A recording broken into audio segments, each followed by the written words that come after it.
Ya, Anda kembali dalam Apa Kabar Indonesia Pagi. Pemirsa, kita langsung saja ke Pak Wagub. Pak Wagub, jadi seperti apa sanksinya selama ini yang sudah diberlakukan? Juga sempat ada sanksi denda progresif. Apakah itu berjalan dengan baik atau seperti apa pengawasannya?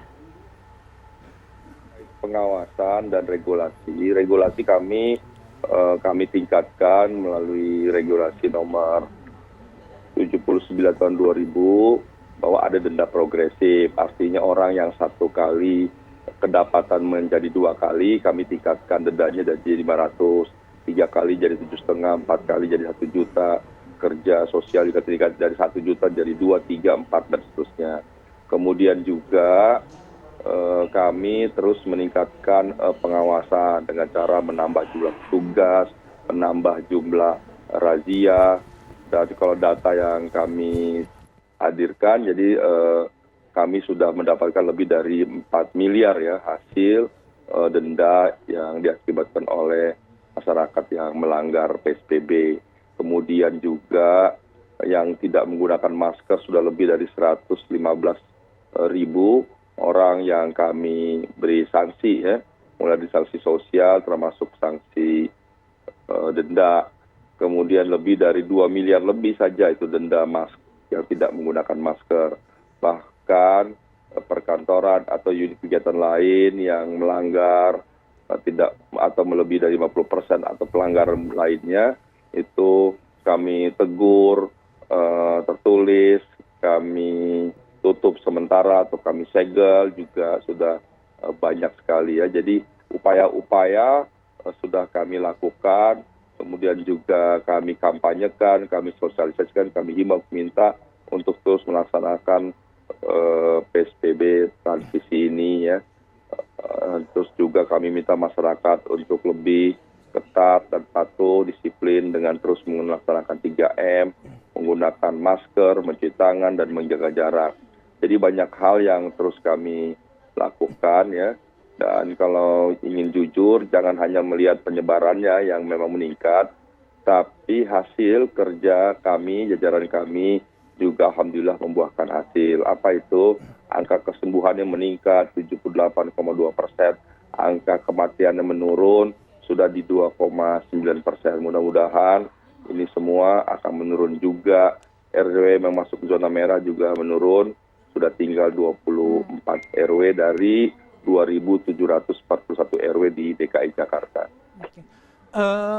Pak Wagub, kalau bicara lagi soal ganjil genap itu meskipun tadi akan menerima masukan semua pihak termasuk akan dievaluasi. Nah, evaluasi yang Pak Wagub maksudkan ini apakah akan segera dilakukan katakanlah besok untuk jangka waktu 1 minggu ke depan atau bagaimana? Ya, kalau evaluasi kami rutin ya. Terkait masa PSBB transisi, kami rutin melakukan evaluasi di internal ya. Di internal tadi sampai kami ke dalam, ke samping, ke atas ya, dengan para ahli, pakar, para epidemiologi. Begitu juga soal ganjil genap, kami juga diskusikan dan bahas bersama dengan selain di internal Dishub, begitu dan perhubungan, juga dengan mitra seperti dengan Polda Metro, akan dengan Kodam gitu ya. Jadi semuanya kami diskusikan ya. Terkait permintaan Pak Doni mungkin dianggap perlu ditiadakan, juga ini menjadi perhatian kita. Mudah-mudahan dalam beberapa hari ke depan nanti kita akan lihat apakah memang perlu seperti itu ya. Harus kita tiadakan. Pak Wagub, sejauh ini sebenarnya evaluasi seperti apa sih Pak? Boleh dibagi bersama kami Pak? Ya, dievaluasi terkait ganjil genap itu kan kita lihat ya hasilnya, dievaluasi apakah memang dengan diberlakukan ganjil genap itu orang berkurang keluar rumah. Ya jelas memang kalau orang ada ganjil genap itu dia berkurang, setidaknya dia mengatur kapan dia harus keluar rumah, kapan dia janjian pergi, umpamanya begitu ya. Kemudian kantor-kantor juga akhirnya juga memberlakukan pegawai yang masuk kantor juga menyesuaikan, juga menjadi perhatian ya, menyesuaikan dengan kendaraan yang dimiliki. Kan nggak mungkin kalau saya punya mobil ganjil terus nanti saya tidak sesuai dengan mobil saya gitu ketika ke kantor gitu kan. Nah, itu juga tuh kan jadi mendorong kantor-kantor untuk mengatur pegawainya untuk keluar begitu ya, Iya. keluar masuk atau mitranya keluar masuk kantor itu juga menjadi Ya, perhatian jadi gitu selama ya. ini paling tidak evaluasinya sudah berjalan dengan baik begitu menurut Pemprov. Iya Jadi cukup akan baik diperpanjang begitu. atau bahkan mengikuti dorongan-dorongan untuk diberhentikan, Pak? Ya sementara ini kan kita masih melanjutkan, nanti kita akan perhatian kembali kan angkanya yang jadi masalah itu kan dan disampaikan oleh Pak Doni kan ada peningkatan ya. Ya. 3,5 kalau data kami 2,9 orang yang meningkat menggunakan kendaraan umum ya. Itu yang kami harus cek ya. Jauh ini menurut kami tidak semuanya orang menggunakan kendaraan umum meningkat disebabkan karena ganjil genap ya. Apalagi ganjil genap itu kan hanya berlaku di beberapa jam saja dalam satu hari kan. Dari pagi, umpamanya jam 6 sampai jam 10, kemudian sore hari, ya kan, jam 4 sampai jam 21 gitu ya. Itu kan tidak semuanya ya, tidak seharian lah kira-kira begitu diberlakukan ya. Jadi orang mengatur, akhirnya ya sudah sebagian ke kantornya setelah jam 10 umpamanya begitu ya. Pulang kantornya juga diatur. Jadi sebetulnya membantu ya, tidak hanya mengurangi kemacetan, tapi juga mendorong orang untuk mengatur tidak semua untuk keluar rumah pada hari tersebut ya, sesuai dengan nomor plat mobil. Saya ke Mas Agus. Mas Agus, kalau melihat niatannya Pemprov kan soal ganjil genap, kita spesifik dulu bahas soal ganjil genap itu kan niatannya ingin membatasi mobilitas masyarakat, meskipun baru akan dievaluasi nih sama pihak Pemprov. Nah, yang digarisbawahi soal ganjil genap, kalau dari analisisnya Mas Agus apa? Begini, sekali lagi saya kembali ke awal Pergub 51, yaitu untuk mengendalikan kan lalu lintas. Dulu itu ada Asian Games, ya, terus kemudian dilanjutkan supaya lalu lintas bisa berjalan, tidak terlalu padat.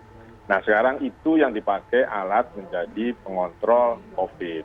Ini yang menurut saya secara kebijakan agak aneh, kebijakannya harus dibuat sendiri saja.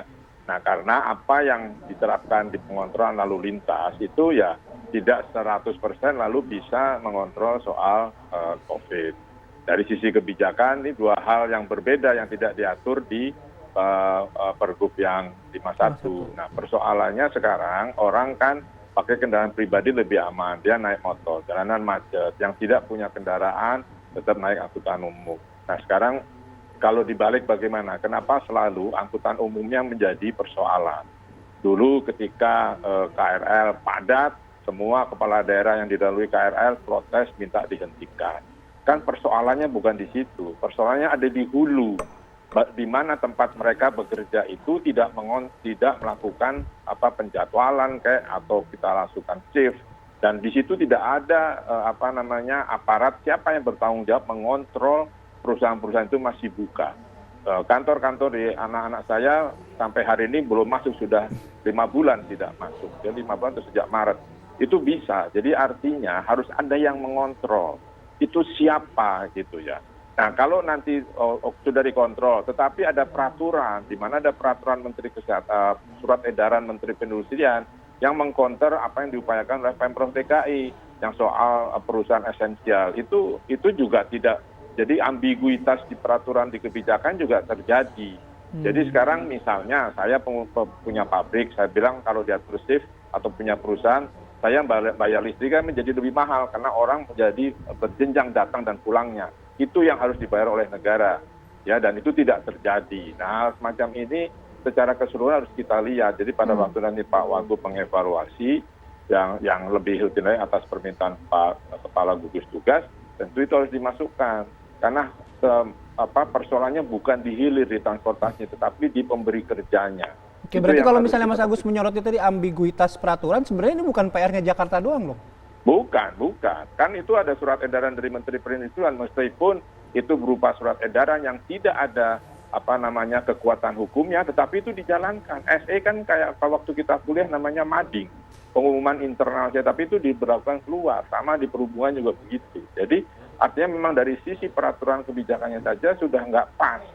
Nah lalu kita menjalankannya menjadi bingung, kasihan yang menjalankan itu, termasuk aparat Pemprov, bingung lah. Ya kan, apalagi masyarakat, akhirnya masyarakat apatis saja. Terserah, urusan nyawa kan bukan urusan kalian, urusan nyawa urusan Tuhan. Itu yang jadi persoalan kenapa masyarakat sekarang menjadi quote and quote apatis. Kalau ke daerah Anda lebih sadis lagi lihatnya, jangan usah daerahnya Jabodetabek aja lah. Anda ke Citerep kemana lihat itu, wah nggak ada, sudah nggak ada itu yang namanya PSBB.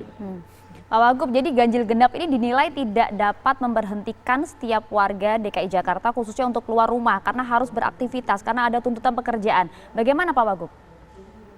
Jadi yang pertama perlu kami sampaikan ya, di transportasi umum itu di awal-awal ketika dibuka memang terjadi kerumunan ya, di Rengas Dengklok, di Bogor, di Tangerang, Depok, Bekasi ya, ketika masuk di kereta. Kemudian kami berkoordinasi dengan Kementerian Perhubungan, kami berkoordinasi dengan kereta api, dan bahkan Pak Gubernur, saya bahkan ikut mendampingi waktu itu melakukan peninjauan pengecekan, dan alhamdulillah secara bersama kami juga membantu waktu itu lebih dari 500 bus untuk mengurangi agar tidak semua di kereta, secara bertahap berkurang, dan alhamdulillah di kereta begitu, di bus itu cukup baik ya disiplin masyarakat. Kenapa? Karena waktu mulai dari masuk antrian sudah diatur, dicek termogan, hand sanitizer-nya, wastafel-nya, kemudian jarak waktu mengantri, bahkan tidak bisa masuk itu kalau tidak menggunakan masker. Jadi tertib tuh soal penggunaan masker. Dan juga di kereta, di bus karena tidak saling mengenal ya tidak bicara mereka. Kemudian yang kedua, tadi soal kantor-kantor, betul yang disampaikan oleh Mas Agus ya. Karena kan ada kewenangan yang tidak sepenuhnya di bawah kendali kami, ada pemerintah pusat ya. Itu juga terus kami koordinasikan agar pemerintah pusat juga terus menjaga, menghimbau dan memastikan supaya pelaksanaan di kantor-kantor itu diatur ya, diawasi dan sebagainya. Kami di internal juga terus melakukan pengawasan, terutama di tempat-tempat yang padat seperti di pabrik ya, sekalipun di Jakarta termasuk sedikit ya, beda dengan daerah lain. Soal pabrik, pergudangan. Berarti ada pengawasan ya Pak Wagub ya untuk ke kantor-kantor bagaimana operasional mereka? Oh iya, tidak hanya pengawasan, jadi pengawasan terbagi dua ya, di eksternal dari kami bersama TNI Polri, Satgas, Satpol PP kami, bahkan 5.000 lebih pegawai kami dari Senin sampai Minggu kami hadirkan, kami bagi ya, untuk melakukan pengawasan pemantauan di semua unit kegiatan, termasuk setiap unit kegiatan kami minta di setiap kantor itu membentuk satgas lah di internal atau pengawasan di internal.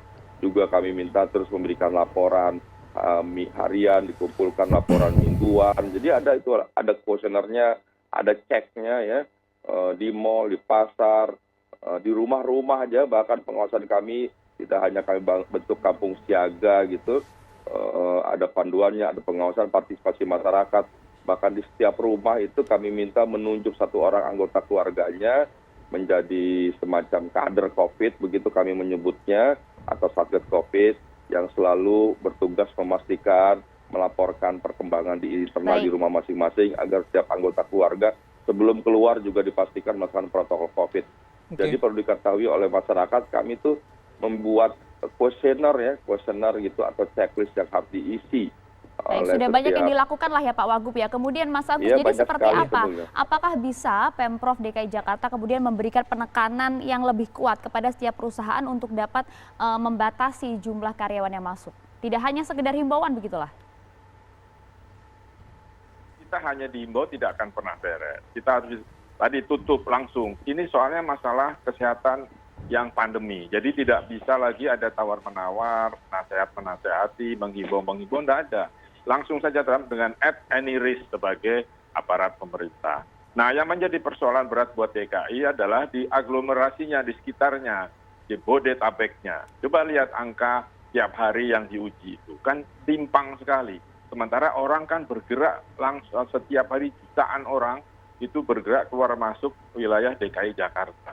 Itu yang tidak bisa dikontrol sendiri oleh Pemprov DKI. Nah, Pemprov di aglomerasi sekitar itu bagaimana? Masa Banten saja yang nempel di tetangga kita cuma 22, 30, 40, sementara DKI sudah 1.000. Nah, ini yang menjadi ini haknya pemerintah pusat, gugus tugas bagaimana memaksa pemerintah daerah melakukan uji yang sama masifnya. Karena begitu kita Pemprov DKI, betul tadi Pak Wagub sampaikan, sudah meningkat soal sembuh dan tidak meninggalkan sehatnya dan sebagainya, tetapi daerah lain ini kan membawa ke kiri kanan terus, ini sembuh, keluar lagi. Teman saya ada sampai 2 kali kena COVID-nya ini. Jadi itu karena dia bergerak dari wilayah aglomerasi. Nah, hal ini harus ada penanganan khusus, karena kita daerah hitam atau merah lah ya, khususnya di Pulau Jawa. Itu harus dilakukan PSBB kembali total. Kalau enggak bagaimana, saya nggak tahu, saya bukan ahli kesehatan. Bagaimana ganasnya si COVID ini. Oke, baik. Saya terakhir ke Pak Wagub untuk menutup diskusi kita. Mungkin ada treatment khusus yang sudah disiapkan karena kalau melihat angka, ini kan trennya semakin naik, terutama di DKI Jakarta. Jadi begini ya, tadi Mas Agus sudah menyampaikan, memang betul ya. Di Jakarta ini salah satu cara kami ya mempercepat, mengurangi memutus mata penyebaran itu tidak lain adalah melakukan banyak atau testing yang masif. Kenapa testing? Setiap menyelesaikan masalah itu kuncinya satu adalah identifikasi masalah. Nah, identifikasi masalah COVID apa sih? Kita identifikasi di mana keberadaan COVID itu. Caranya bagaimana? Ya cara sederhana, lakukan testing. Jadi mohon maaf kalau ada daerah-daerah yang angkanya kecil ya, seperti sampaikan Mas Agus tadi ada beberapa, banyak sekali di seluruh Indonesia. Apakah itu tidak ada COVID? Bukan. Karena tidak ada testing. Jakarta, coba. Hari ini bisa saja besok gubernur perintahkan, coba dong kita libur 1 hari aja nggak testing. Dia turun, angkanya drop. Kan sederhana itu jawabannya. Tapi Betul kami sekali. tidak lakukan. Kami tidak ingin menunjukkan penurunan angka penyebaran. Kami ingin menyelesaikan masalah ini. Caranya identifikasi. Identifikasi dengan testing. Setelah testing nanti kontak tracing. Bayangkan kalau satu kena, katakanlah si A. Si A kontak dengan siapa saja, dengan si B, si C semua. 20 kami kejar. Ketemu 50 orang kami kejar. Kami tes itu yang 50 orang. Makanya di Jakarta testingnya sudah 5 kali lebih dari standar yang diminta WHO. Oke. Kemudian di Jakarta rata-rata yang 5.000, 6.000 sudah 7.000. Bahkan kadang 8.000 bisa 10.000. Konsekuensinya apa? Konsekuensi jelas. Yang terpapar ketahuan. Kenapa?